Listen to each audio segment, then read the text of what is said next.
दोस्तों सेलेक्ट परीक्षा study channel पर स्वागत है। इस्तकबाल है दोस्तों। बीपीएससी शिक्षक बहाली से रिलेटेड ऑफिशियल नोटिस जारी हो चुका है दोस्तों।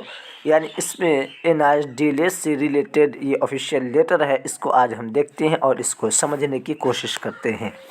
दोस्तों देखिए, ये संख्या नंबर 27/2023 विद्यालय अध्यापक प्रतियोगिता परीक्षा के वर्ग यानी 6 to 8 के अध्यापक पद के लिए नियुक्ति के लिए जिन अभ्यर्थियों द्वारा NIS के माध्यम से DLED के प्रशिक्षण योग्यता के आधार पर आवेदन किया गया है एवं वे BEd का प्रमाण पत्र भी धारित करते हैं, तो वैसे अभ्यर्थी यदि चाहे तो BEd के प्रशिक्षण योग्यता का भी चयन कर सकते हैं।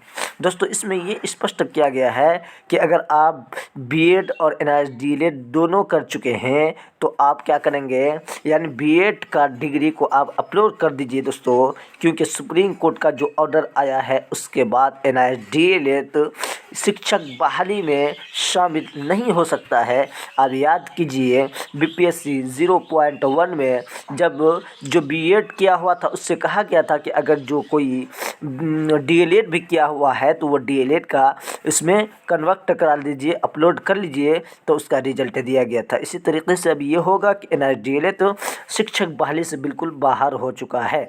यानी आप जाकर के 19/12 यानी आज से लेकर के 20/12/2023 तक यानी BPSC का ऑफिशियल वेबसाइट जा कर के वहाँ यूज़र और पासवर्ड लॉगिन करने के उपरांत डैशबोर्ड BEd के विपरीत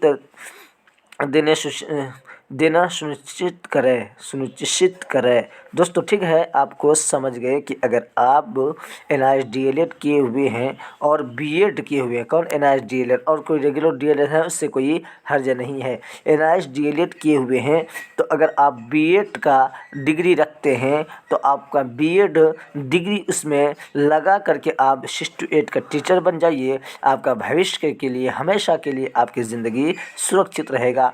अगर आप NISDLED किए हुए हैं तो आपकी ज़िंदगी हमेशा बर्बाद ही रहेगा। NISDLED शिक्षक बहाली से बाहर है। दोस्तों इस वीडियो को ज़्यादा से ज़्यादा शेयर करें ताकि दोस्तों तक ये जानकारी पहुंच पाए।